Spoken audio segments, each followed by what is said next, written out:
Hello student, welcome. आज हम discuss करें class 12 mathematics chapter 7 integrals exercise 7.2 solution. सबसे पहले हम लोग देखते हैं कि मेथड ऑफ इंटीग्रेशन होते क्या क्या है। मेथड ऑफ इंटीग्रेशन हम लोग 3 टाइप से कर सकते हैं।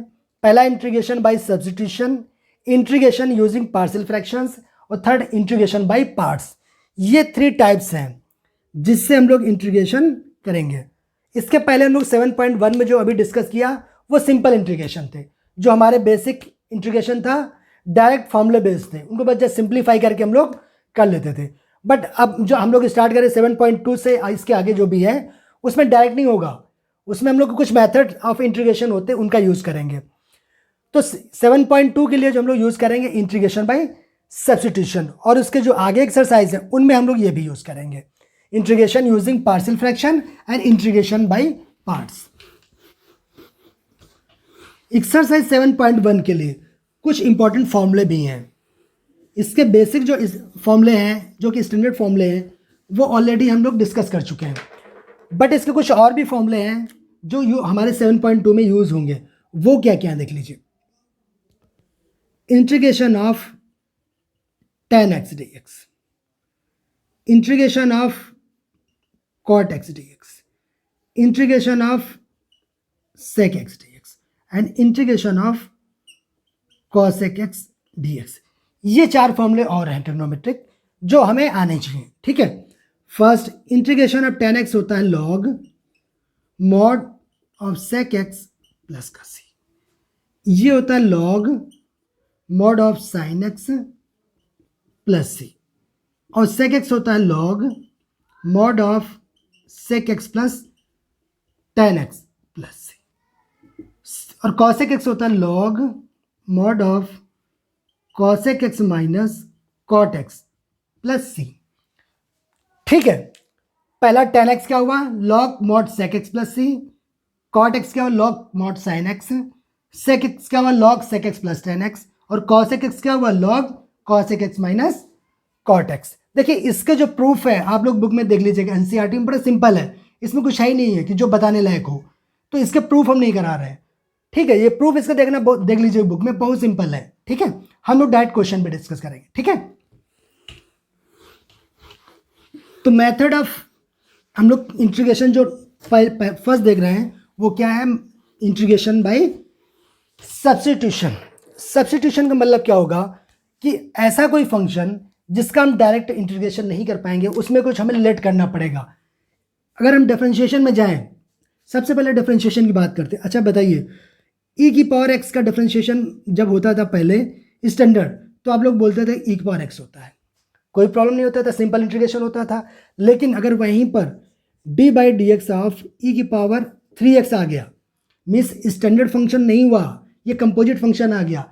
अगर स्टैंडर्ड फंक्शन नहीं हुआ तब इसको डायरेक्ट तो नहीं कह देते थे कि e की पावर x आ जाएगा, ठीक है, बट ये कहते थे कि हाँ अगर इसकी जगह पे x होता, यही तो हम लोग डिफरेंशिएशन देखिएगा, प्लेलिस्ट है इसकी, पूरी प्लेलिस्ट आप पढ़िए, आप देखिएगा, तो यही कहते हैं कि अगर e की पावर x होता तो इसका e की पावर x होता, बट x तो नहीं है, कुछ और है, तो क्या करना पड़ेगा, इसको लेट करते हैं।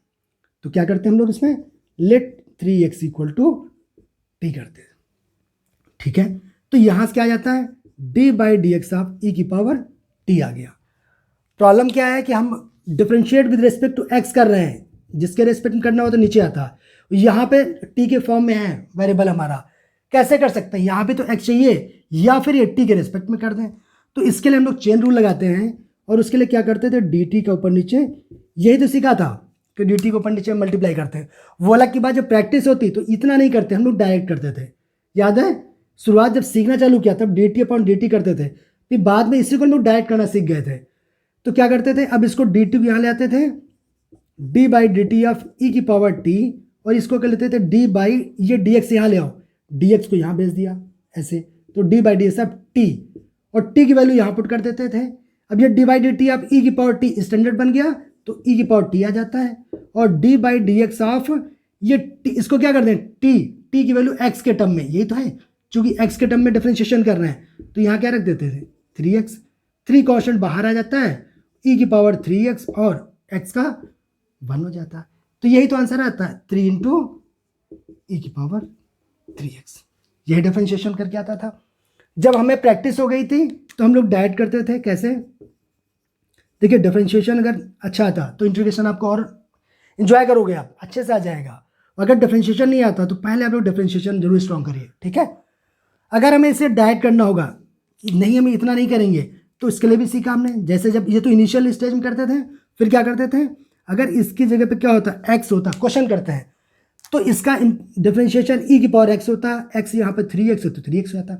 बट एक्स तो नहीं है, एक्स होता तब तो ये आता ना, नहीं है तो इसको लेट किया। जिसको लेट करते हो उसका अगेन डिफरेंशिएशन करते हो, 3x का अगेन डिफरेंशिएशन करो, कितना आएगा, 3 आ जाएगा। यही वाला आंसर। देखिए ये दोनों आंसर सेम तो है, ठीक है। तो ये सब्स्टिट्यूशन वहां भी लगाते थे, सब्स्टिट्यूशन वहां भी लगाते थे, लेट करते थे, राइट।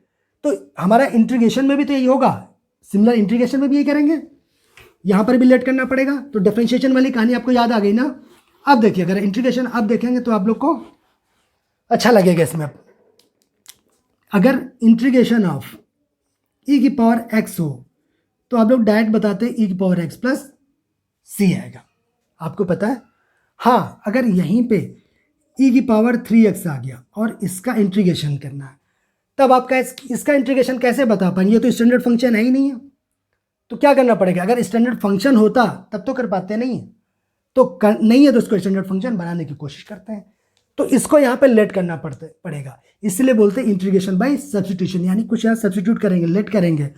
तो इस केस में क्या करते हैं हम लोग, लेट 3x को वहां भी t मानना था, यहां भी t मानना है। देखिए अगर t मान लेंगे तब देखिए क्या आ जाएगा, e की पावर 3x, और या e की पावर 3x क्या रखते हैं, t, यहां पे आएगा dx, सॉरी dx, यही तो आएगा।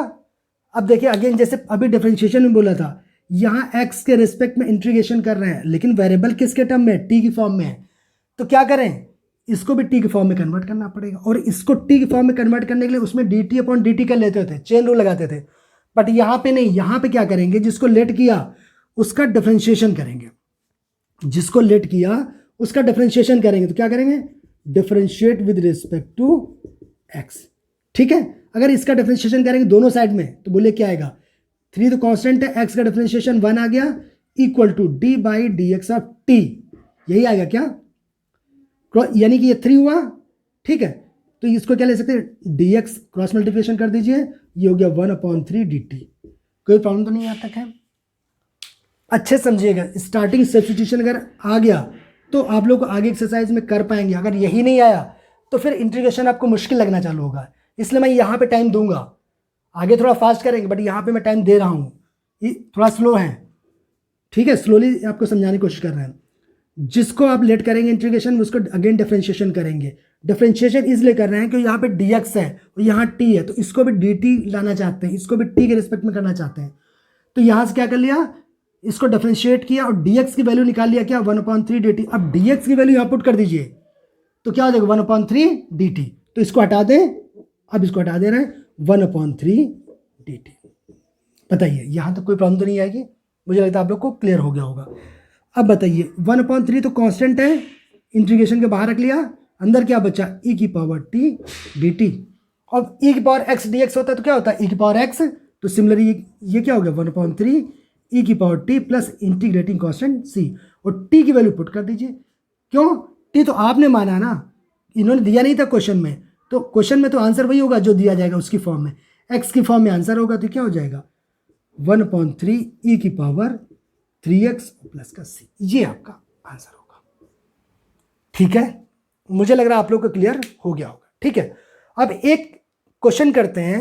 7.1 में एक क्वेश्चन हमने डिस्कस किया था कि इस क्वेश्चन को हम लोग सब्स्टिट्यूशन से करेंगे। क्वेश्चन नंबर 6 देखिए, इसको मेथड ऑफ इंस्पेक्शन से ऑलरेडी आप कर चुके हैं। अब इसको हम क्वेश्चन नंबर 6 को इंटीग्रेशन बाय सब्स्टिट्यूशन से करेंगे। देखिए आप लोग के प्रैक्टिस के लिए ये है एक्सरसाइज 7.1 का क्वेश्चन नंबर 6। ठीक है, ये क्वेश्चन है। अच्छा, क्वेश्चन क्या है, इंटीग्रेशन ऑफ 4 इंटू ई की पावर 3x प्लस 1 dx। देखिए इंडेफिनिट इंटीग्रल में एक चीज़ और है, आंसर आप लोग जरूर मिला लीजिएगा, आंसर इसके वेरी कर सकते हैं क्योंकि इनडेफिनिट है। डेफिनेट में तो आंसर एक ही आएगा, बट इसमें हो सकता है आपने कुछ अलग माना हो और इसमें कुछ और हो, तो कई बार आंसर वेरी कर सकते हो, तो उसमें कभी प्रॉब्लम नहीं, परेशान मत होइएगा ना, उसकी कोई प्रॉब्लम नहीं है कि आंसर डिफर कर गया तो गलत है। बट हम कोशिश करेंगे जो बुक में आंसर है उसको मिलाने की कोशिश करेंगे, इसलिए आंसर देख भी लिया करेंगे, ठीक है।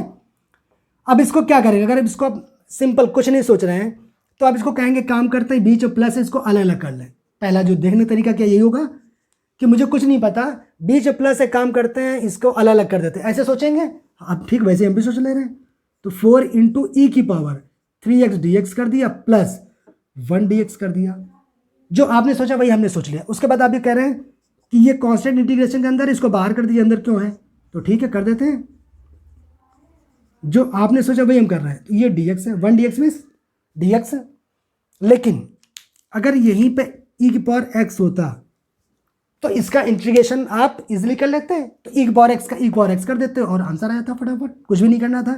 बट स्टैंडर्ड फंक्शन नहीं है तो यहाँ पर सब्स्टिट्यूशन यूज करना पड़ेगा। क्या करें, let 3x equal to t let कर लिया, ठीक है।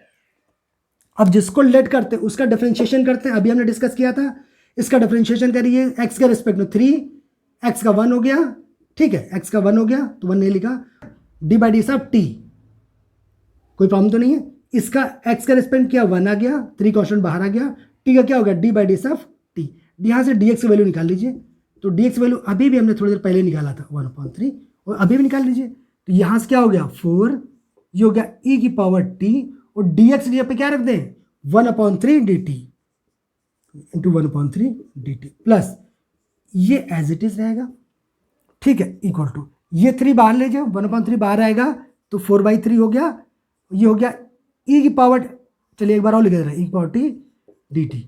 जब प्रैक्टिस जाएगी तो आपकी इतने स्टेप नहीं, कुछ स्टेप इसके कम भी कर सकते हैं, ठीक है, क्योंकि अभी स्टार्टिंग है तो आप कंप्लीट करिए। e की पावर x dx क्या होता है, e की पावर x होता है, तो e की पावर t dt क्या होगा, e की पावर t होगा, प्लस dx का integration x means 1 dx x होता है, प्लस इंटीग्रेटिंग कॉन्स्टेंट c। अब t के टर्म में तो आंसर नहीं आएगा, t की वैल्यू पुट कर दिए 3x, तो कितना आ गया 4/3 e की पावर 3x प्लस का x प्लस का c, यही आपका आंसर है, ठीक है। आंसर चेक नाउ कर लेते हैं इसका आंसर, इसमें कई बार वेरी करता है, थोड़ा सिंप्लीफाई भी कर सकता है, करके आ जाता है, तो कोई डाउट ना हो इसलिए हम देख ले रहे हैं। 4/3 e की power 3x plus x plus c, बिल्कुल करेक्ट है। तो आपको सब्स्टिट्यूशन से कैसे करें मुझे लगता है क्लियर हुआ होगा, ठीक है, हटा दें। अब हम लोग डिस्कस करते हैं एक्सरसाइज 7.2 पे। इसमें थोड़ा सा आप लोग को दिमाग लगाना पड़ेगा क्योंकि इसमें लेट करना पड़ता है, किसको लेट करना पड़ेगा वो आपकी प्रैक्टिस बताएगी, जितना प्रैक्टिस करेंगे उतना आप लोग का कॉन्फिडेंस बढ़ेगा और आप लोग को समझ में आएगा फटाफट कि किसको मान लें, ठीक है। अब आते हैं क्वेश्चन नंबर इसका, एक्सरसाइज 7.2 का क्वेश्चन नंबर फर्स्ट क्वेश्चन क्या दिया, integration of 2x upon 1 plus x square dx, ये दिया गया। बताइए कैसे करें इसको। देखिए सबसे पहले आप सोचेंगे कि x पावर n टाइप का बन जाए, नहीं बन पा रहा, क्यों, ये 2x अपॉन ये है, इसको आप अगर ये लिखा हो तो 1 plus x square divided by 2x तो अलग अलग कर देते, बट इसको कोई ये गलती मत कर देना कई बार, क्योंकि कई बार स्टूडेंट मुझे ये भी करते नजर आए, इसलिए ऐसा नहीं है ये कि 2x अपॉन एक्स स्क्वायर, ये चीज़ नहीं कर देना, अलग अलग कर, ऐसे नहीं होगा, है ना, ऐसे नहीं होगा। यही न्यूमरेटर में होता तब तो हम कर पाते, लेकिन ये डिनोमिनेटर में है, इसको अलग अलग मत कर दीजिएगा, 1 प्लस अलग अलग किया 2x अपॉन ये गलत है, ये गलत है, ये ऐसा नहीं कर देना, हाँ, कि लगे नहीं ये तो हम कर दे रहे हैं, क्यों हम कुछ करें इसमें, सिंपल है, बट ऐसा पॉसिबल ही नहीं है, ये तो रूल ही नहीं मैथ का, गलत है, ठीक है। तो फिर क्या सोच सकते हैं बताइए, क्या x को मानने से कुछ बात बन रही, अब मानने पे बात है, देखिए लेट करना है तो दिमाग थोड़ा लेट की तरफ करेंगे, सब्स्टिट्यूट क्या करें, x को लेट करने से कुछ बात बनेगी, नहीं बनेगी। अच्छा ये डिनोमिनेटर पूरे को लेट करके देखें क्या, देख लेते हैं क्या किया, let 1 plus x square equal to t, जिसको लेट करते हैं उसको क्या करते हैं, डिफरेंशिएशन भी करते हैं, ठीक है। तो 1 का 0 x square differentiation 2x equal to d by D x of t, यही है। तो यहाँ से डी एक्स की वैल्यू निकाल लीजिए, या हम डी एक्स की वैल्यू क्या, ये तो पूरी देखो ना 2x dx दिख रहा, तो मुझे तो ये लग रहा है पूरी पूरी वैल्यू निकाल लो। 2x ये लिखा और इसको dx को दे आइए इक्वल टू dt, यही है क्या। और ये वाली पूरी वैल्यू देखें जरा, इस वैल्यू को हम क्या ले सकते हैं, dt दिख रहा साफ साफ से, यही तो है। तो ये तो क्वेश्चन बहुत आसान हो गया फिर। तो क्या होगा, dx, इसको तो नीचे वाले को तो t माना, ये t हो गया, 2x तो dx को क्या लिख दे dt, ये हो गया dt। कोई प्रॉब्लम तो नहीं यहाँ तक। अब 1/x dx क्या होता है, आप लोग को याद है 1/x dx क्या होता है, log mod x plus c, यही होता है। तो ये इसमें रख देते हैं, t यहाँ पर x है, यहाँ t है, तो जाएगा क्या log mod t plus c, और t की वैल्यू पुट कर दीजिए, तो क्या हो गया log mod of 1 plus x square plus c, यही आपका आंसर आ गया। ठीक है, question number first log 1 plus x square plus c। आइए नेक्स्ट क्वेश्चन, क्वेश्चन नंबर 2। तो सिंपल लगा, इसमें कहीं मुश्किल तो कहीं नहीं है। सेकंड क्वेश्चन क्या है, इंटीग्रेशन ऑफ log x का whole square divided by x, integration of log x का whole square divided by x dx। अब देखिए इसमें कैसे करेंगे, ये log x का होल स्क्वायर आपको नहीं पता, log x होता तो आप इसका इंटीग्रेशन डायरेक्ट log x का भी अभी नहीं कर पाते हैं ना, आगे करेंगे हो जाएगा, उसका भी होगा, बट अभी नहीं। तो इसका इंटीग्रेशन तो नहीं, प्रॉब्लम कौन कर रहा, जो प्रॉब्लम करे उसको लेट कर लो। ठीक है, यहाँ पे 1 प्लस एक्स स्क्वायर प्रॉब्लम कर रहा था, यहाँ पे तो मुझे x प्रॉब्लम नहीं कर रहा, बट log x दिख रहा प्रॉब्लम कर रहा, तो log x को t लेट करके देख लेते हैं। कुछ लेट करेंगे जिसको, उसकी हेल्प से कुछ चीज़ें अपने आप गायब हो जा रही हैं। आपने यहाँ पे देखा 1 प्लस एक्स स्क्वायर को जैसे लेट किया तो ये पार्ट अपने आप गायब हो गया। यहाँ पर भी देखिए किसको माने कि कुछ गायब हो जाए, सिंप्लीफाई हो जाए, तो log x को मान के देखिए, x को मानने से कोई फायदा नहीं होगा, तो log x को लेट करके देखें, तो क्या किया, let log x equal to t, जिसको लेट करते हैं उसका क्या करते हैं, डिफरेंशिएशन कर देते हैं। तो डिफरेंशिएट कर दो, log x का differentiation 1/x equal to d by D x of t. तो यहाँ से क्या हो जाएगा, ध्यान से देखिए, इसको तो t माना, t स्क्वायर हो जाएगा, ये 1/x dx, तो यहाँ पे तो ऑलरेडी है 1/x dx equal to dt। ठीक है, तो यहाँ से क्या आ गया, अब देखिए यहाँ से आ गया, इसको t लेट किया तो हो गया t स्क्वायर, और ये क्या लिखा 1/x dx, और इसकी जगह पे क्या है dt है, ये तो लिखा। अब x की पावर n dx क्या होता है, x की power n plus 1 means 3 upon divided by n plus 1 plus का c, c की वैल्यू पुट कर दीजिए, c क्या है log x, सॉरी t क्या है, c तो इंटीग्रेटिंग कांस्टेंट है, ये log x c तो t है, तो t की वैल्यू पुट कर दीजिए, तो log x का whole cube divided by 3 plus c। ठीक है, हटा दें इसको।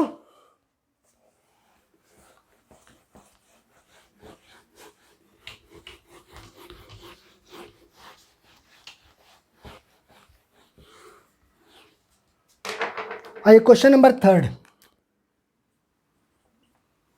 क्वेश्चन नंबर थर्ड क्या दिया, 1/x plus log x, integration of 1/x plus का x इंटू log x, ये दिया गया। अब बताइए इसका इंटीग्रेशन कैसे कर पाएंगे, देख के लग रहा है ये कैसे इंटीग्रेशन होगा, 1 में है, ऊपर होता तो हम कर लेते, कुछ कर भी पाते, तो डिवाइडेड में है तो ये कैसे हो पाएगा। तो चलिए कोई बात नहीं, थोड़ा सिंप्लीफाई करते हैं। इसमें अगर जैसे कोई मुश्किल लगे, थोड़ा थोड़ा जो आपको पता वो करिएगा, आगे रास्ता आपको मिलने लगेगा फिर धीरे धीरे करके। ठीक है, तो 1 इससे अगर x कॉमन ले लें तो क्या बचेगा, यहाँ पे 1 बचेगा, यहाँ बचा log x और dx। देखिए अगर इतना किया तो अब आपको एक रास्ता दिखने लगा, क्यों डिफरेंशिएशन आपको आता है, आपको लग रहा है इसको मान लें तो log x का 1/x dx तो अपने आप चला जाएगा, तो बात बन सकती है। जैसे एक स्टेप बढ़े आपको देखिए रास्ता दिखने लगा कि अगर इसको लेट कर ले तो 1 log x का 1/x होता है, इसका 0 होता है, तो 1/x dx equal to dt हो जाएगा। तो यहाँ से बात बन सकती है, इसलिए लेकर डिफरेंशिएशन बहुत स्ट्रॉन्ग करिए। डिफरेंशिएशन का स्ट्रॉन्ग हो गया तो देखिए चीज़ें बहुत आसान लगेंगी। तो क्या हमने क्या किया, let 1 plus log x equal to t, differentiate कर दीजिए, इसका 0 हुआ, प्लस log x का 1/x equal to d by D x of t. तो 1/x ds को हम dt कर दें तो 1/x dx equal to dt। ठीक है, पुट कर दीजिए। इंटीग्रेशन ऑफ 1/x dx तो dt कर दिया, और ये 1 प्लस लॉग एक्स टी हो गया, यही आ गया। तो 1/t dt क्या होता है आप लोग बताइए? Log mod of t plus C, और t की वैल्यू पुट कर दीजिए। तो क्या हो जाएगा? लॉग t किसको लेट किया हमने? 1 प्लस लॉग एक्स और प्लस का c, यही आपका आंसर है। आंसर देख लेते हैं, कहीं आगे कुछ नहीं आगे सॉल्व तो करेंगे नहीं वैसे, बट देख लेते हैं। Log 1 plus log x plus C, ठीक है, यही आपका आंसर है। तो सिंपल है, बहुत सिंपल, राइट। थोड़ा सा बस ये है कि चीज़ों को धीरे पकड़ना स्टार्ट करिए। जैसे स्टार्ट हो गया, हाँ ये अगर डिफरेंशिएशन इसको आता तो आप फटाफट बता सकते थे कि हाँ 1/x dx तो अपने आप गायब हो जाएगा, बाकी हम कर ही लेंगे, ठीक है। तो थर्ड हो गया क्वेश्चन नंबर 4।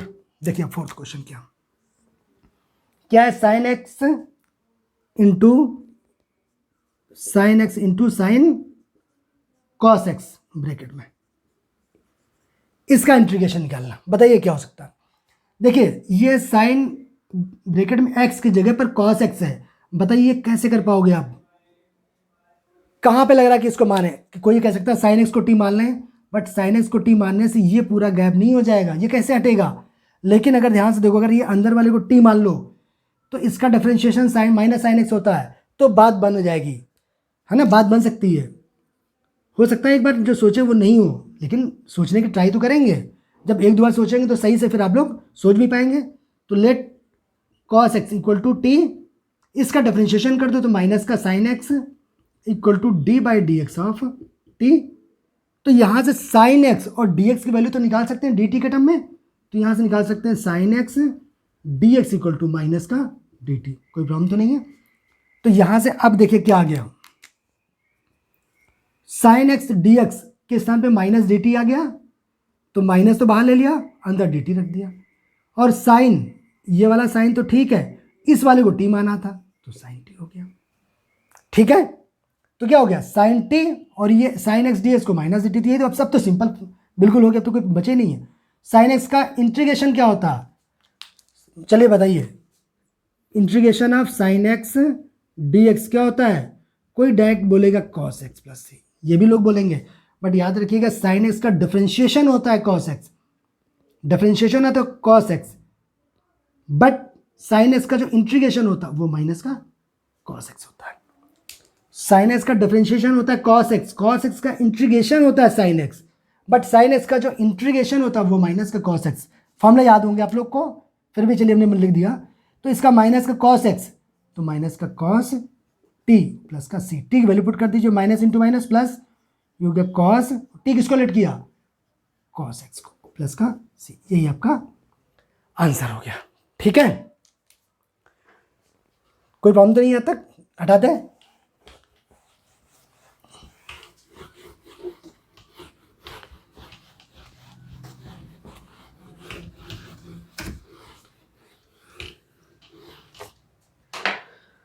क्वेश्चन नंबर 5, आइए क्वेश्चन नंबर 5 देखते हैं। क्वेश्चन नंबर 5 क्या दिया? Sine a x plus b into cos a x plus b, integration of sine a x plus b into cos a x plus b, ठीक है। देखिए इसको कैसे करेंगे, इसको भी करने के देखिए आप डिफरेंट तरीके से सोच सकते हैं, और आंसर हो सकता है इसका वेरी करे। इनडेफिनेट इंटीग्रल में आंसर वेरी कर सकता है, तो उसके लिए परेशान मत होइएगा। हो सकता है आपका आंसर ना मिल रहा हो, बट ऐसा नहीं कि गलत होगा वो, तो डिफरेंट तरीके से सोच सकते हैं आप, तो डिफरेंट आंसर भी तो आएंगे, है ना, तो उसके लिए परेशान नहीं। लेकिन हम वो सोचेंगे जिससे कि आपको आंसर मिल, जैसे आप लोगों को कॉन्फिडेंस बिल्ड हो कि हाँ नहीं ये करेक्ट है। अदरवाइज अगर हम भी कुछ भी नेट कर लेंगे आंसर नहीं मिलेगा, इसलिए आंसर चेक भी कर लेते हैं कि आंसर मिलना चाहिए, नहीं आप लोग को लगेगा आंसर नहीं मिला, ठीक है। बट ऐसा नहीं कि अगर आंसर नहीं मिला करेक्ट हो सकता है एक आधा स्टेप आगे पीछे हो जाता है, तो उसके लिए परेशान मत होइएगा, ठीक है। आप लोग जब प्रैक्टिस करते हैं तब भी देखिए क्या कर सकते हैं इसमें। ये क्वेश्चन है, अगर इसमें 2 का मल्टीप्लाई कर दें और 2 का डिवाइड कर दें तो कोई प्रॉब्लम तो नहीं है, ये तो हम कर सकते हैं। 2 से 2 कैंसिल, वही लिखा हुआ है। लेकिन यहाँ तो बात बन सकती है 2 साइन, अगर ये थीटा है, एक्स प्लस को थीटा बोल दो तो 2 sign theta into cos theta sine 2 theta, ये फॉर्मूला आपको पता है। यहाँ से तो बात बन गई, साइन टू थीटा बराबर क्या होता है, two sine theta into cos theta, यही तो होता है। अब यहाँ लिखा है टू साइन थीटा, ये थीटा थोड़ा सेम है, ये सेम है ना, तो two sine theta into cos theta, तो साइन टू थीटा ले सकते हैं। अगर यहाँ सोच पाए तो अच्छी बात है, अगर नहीं यहाँ सोच पा रहे तो इसको लेट करिएगा तब भी ये गैप हो जाएगा, उससे भी आंसर आ जाएगा। ठीक है, अगर आपने ऐसे लेट किया तो क्या हो जाएगा 1/2, और ये क्या हो जाएगा साइन 2, और थीटा की जगह पे क्या है ax प्लस बी। बताइए यहाँ तक कोई प्रॉब्लम तो नहीं है। और ये ट्रिग्नोमेट्री में ये तो आपको पता है, देखिए ये मैं मान के चलता हूँ ये आपको आना ही चाहिए, अगर नहीं आएगा तो फिर मुश्किल है फिर। ठीक है, ये 1/2। अब बताइए ये 1/2 तो एज इट इज रहेगा। अब किसका आपको इंटीग्रेशन आता है, आप बोलेंगे कि मुझे इसका तो नहीं आता। हाँ, ये अगर x होता तब इसको इंटीग्रेशन आप कर लेते, साइन एक्स का माइनस कॉस एक्स, सिंपल। तो कोई बात नहीं, इसको लेट कर लीजिए, तो इसको लेट कर ले रहा है, let two ax plus b equal to t, differentiate कर दीजिए तो 2 कांस्टेंट हो गया, a कांस्टेंट बाहर आ गया, x का 1 हुआ और b का 0 हो गया, equal to d by D x of t. ठीक है, तो यहां से dx की वैल्यू निकाल लीजिए, और कुछ तो है नहीं इसमें, और कुछ तो है ही नहीं, तो यहाँ dx यहाँ लाइए, तो dx इक्वल टू ये हो गया 2a, डिवाइड में चला जाएगा 2a, और ये हो गया dt। तो रख देते हैं वैल्यू, 1/2 ये हुआ और 1/2 ये वहां से आ गया, और ये क्या हुआ, ये हुआ साइन t और dt।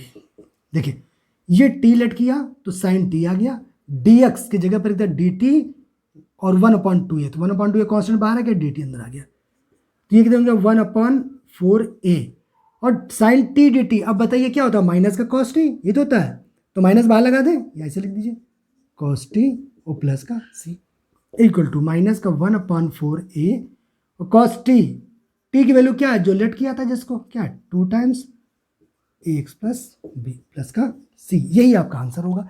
चेक करते हो सकता है 2 का अंदर मल्टीप्लाई कर दिया होगा, इससे ज़्यादा कुछ नहीं कर सकते हैं। ठीक है, -1/4a cos 2 ax plus b plus c, correct, यही तक कैलकुलेशन किया। ठीक है, तो चलिए आज हम लोग यहीं तक रखते हैं। ठीक है, और इसके नेक्स्ट वीडियो में इसके आगे हम डिस्कस करेंगे।